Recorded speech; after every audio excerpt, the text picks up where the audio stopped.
ये बताइएगा कि जिस ज़माने में आपने गुलकारी का आगाज़ किया आज से 30-35 साल कबल, उस वक़्त आपको कोई मुश्किलात पेश आईं? क्योंकि पाकिस्तान में एज़ सच ख़वातीन इतनी ज़्यादा नहीं थीं गुलकारी में। नहीं, ख़वातीन तो बहुत गुलकारी में थी, लेकिन मतलब अच्छे घरों से थोड़ा कम आती थी। मेरा ताल्लुक़ क्योंकि साबिक़ मशरक़ी पाकिस्तान ढाके से था और मैं वहाँ से 71 में वहाँ से हिजरत करके मेरे पूरे ख़ानदान हम लोग चले आए थे कराची। तो वहाँ आके हमने रेडियो पाकिस्तान को ज्वाइन किया और वहाँ से हमने प्रोग्राम करना शुरू किया। तो मुझे खैर इतनी मुश्किलात तो नहीं पड़े, लेकिन बहरहाल एक डर रहता था। उस खौफ की वजह से ही मैं फ़िल्मों में नहीं गई।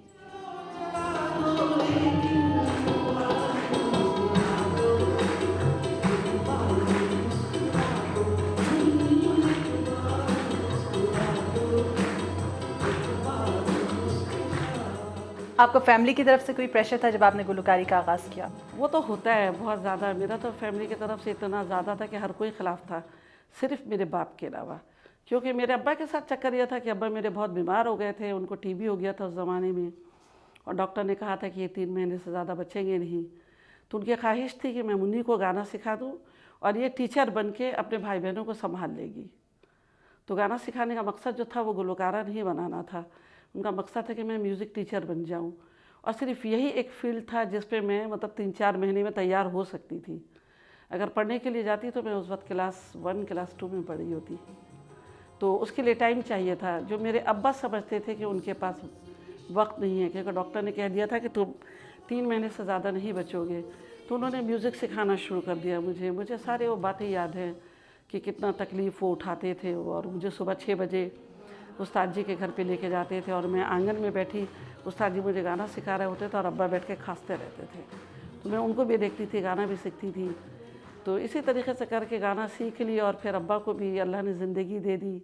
ये बताइएगा कि आपका नाम मुन्नी बेगम बड़ा मुख्तलिफ सा नाम है और आपका असली नाम है नादरा बेगम। मुन्नी बेगम आपका नाम कैसे पड़ा? मुन्नी बेगम नाम असल में बताया था ना कि मैं छोटी सी थी, अब्बा मुझे गाना सिखाते थे, फिर मैं स्कूल में पढ़ती थी। तो हमारे स्कूल से एजुकेशन वीक मनाया जाता था हर साल। तो सारे ईस्ट पाकिस्तान के जितने कॉलेज और स्कूल के बच्चे सब इकट्ठे होते थे, फिर उनके कैटेगरीज किया जाता था और फिर उस पर उनको बुलाया जाता था। तो मैं जूनियर में आती थी बहुत। तो मैंने अपने टीचर से कहा कि सर मैं इस पे हिस्सा लेना चाहती हूँ। तो सर ने मुझसे पूछा कि तुम क्या गाओगी? मैंने कहा सर मैं गज़ल गाऊँगी और नात पढ़ूँगी और बंगाली पोली गीति गाऊँगी। पोली गीति मतलब फोक सॉन्ग। मैंने वो तीनों चीज़ें गाए, मेरे उस्ताद जी ने मुझे इजाज़त दे दी और मेरा नाम भी लिखा दिया वहाँ पे और वो तीनों चीज़ पे मैं फ़र्स्ट आई। तो जो चैम्पियन ट्रॉफ़ी जो होता है वो मेरे स्कूल को मिला। तो मेरे स्कूल के जो टीचर थे वो मुझे फिर बहुत प्यार करने लगे। फिर मेरे अब्बा से बुला के कहने लगे कि इसका नाम क्या तुमने रखा हुआ है? नादरा बेगम। इतना भारी सा, इसका तो जान में ही कुछ नहीं है, बिल्कुल दुबली पतली सी हुई। तो ये मुन्नी से इसको मुन्नी बुलाया करें। तो वहाँ से मेरा नाम मुन्नी रह गया, फिर मैं मुन्नी बेगम हो गई। तो आपने अपना आगाज़ रेडियो पाकिस्तान से किया? मैंने रेडियो पाकिस्तान से आगाज़ किया, लेकिन मुझे जो शोहरत मिली वो मुझे EMI कंपनी की कैसेट से मिली, जो अनवर मकसूद मुझे लेके गए थे। पहली दफ़ा मेरा रिकॉर्डिंग कराया उन्होंने। तो मैं पाकिस्तान की शायद पहली वो आर्टिस्ट थी जिसका पहला एक जो लॉन्ग प्ले निकला था 2 महीने में 2 लाख बिका था। और ये किस ज़माने की बात है? 1976। उस ज़माने में मैं औरंगी टाउन में रहती थी, ईरानी कैंप में रहती थी। वहाँ पे रिफ्यूजी कैंप जो था उस कैंप में रहती थी, जहाँ पानी बिजली गैस कुछ भी नहीं था। मैं 6 साल वहाँ रही।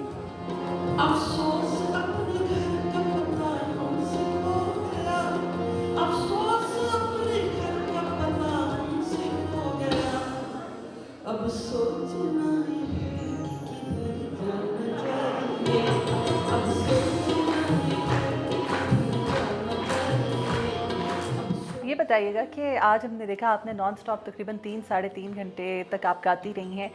इस उम्र तक माशाल्लाह इतना स्टेमिना किस तरह से मुमकिन है? जहाँ तक देखिए स्टेमिना का ताल्लुक़ है और उम्र का ताल्लुक़ है, उस उम्र तक नहीं पहुँची हूँ जहाँ भी थकावट शुरू होने वाली होती है। अभी उसको कई साल बाकी क्योंकि देखिए ना, ये जैसे हमारी फ़रीदा खानम साहिबा आज भी गाती हैं और माशाल्लाह आज भी वो उतनी ही स्टेमिना के साथ उतनी ही खूबसूरती से गाती हैं। तो मैं उनके साथ की नहीं हूँ, मैं उनकी बेटी के बराबर हूँ। सही। अब एक और चीज़ जो मैंने देखी कि आप हारमोनियम खुद बजा रही थी और मैंने पाकिस्तान में बहुत कम ख़वातीन गुलकारों को हारमोनियम बजाते हुए देखा है। कुछ इसके बारे में बताइएगा, ये कैसे आपको शौक़ हुआ और कैसे आपने बजाना सीखा?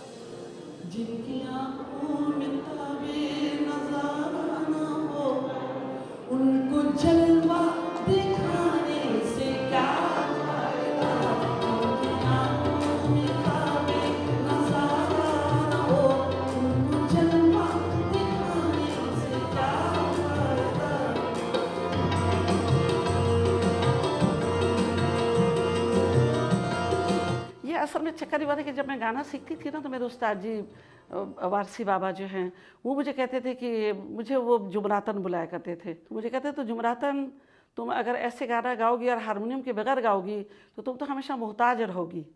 फिर मुझे उन्होंने बता दिया हारमोनियम बजाना, मतलब उन्होंने सिर्फ 2 दिन मुझे सिखाया और मुझे उस पर बहुत ज़्यादा, क्योंकि दिल में एक वो तलब था मेरा। 2008 में आपको हुकूमत पाकिस्तान की जानिब से प्राइड ऑफ परफॉर्मेंस दिया गया। आपको लगता है कि क्या आपको ये अवार्ड कुछ तवील इंतज़ार के बाद मिला, या आपको लगता है ये सही वक्त था जब आपको ये अवार्ड मिला? नहीं, जब मुझे ये अवार्ड मिला है तो जहाँ से अवार्ड आता है वहाँ उन्होंने मुझसे इंटरव्यू लिया था। मैंने पूछा उनसे कि मुझे ये अवार्ड इतने दिन के बाद मिला है, तो मुझे कहते बेगम साहब आप यकीन कीजिए ये पहला अवार्ड है मुन्नी बेगम का जिस पे हम सब ने कहा कि ये हकदार को मिला है। लेकिन हमको प्राइड ऑफ परफॉर्मेंस हमको 1975 में ही मिल जाता, 75 76 में हमको भुट्टो साहब ने हमको उन्होंने मतलब मेरा उस पर किया था, मैं उस पर नामज़द हुई थी और मेरे लिए बाकायदा उन्होंने सारा सब कुछ मेरा बायोडाटा लिया था। लेकिन उसके बाद फिर हुकूमत चेंज हो गया, सब कुछ बदल गया, मेरा नसीब भी बदला उसमें। मुन्नी बेगम साहिबा बहुत शुक्रिया वॉइस ऑफ अमेरिका के लिए वक्त निकालिए। थैंक यू, बहुत शुक्रिया।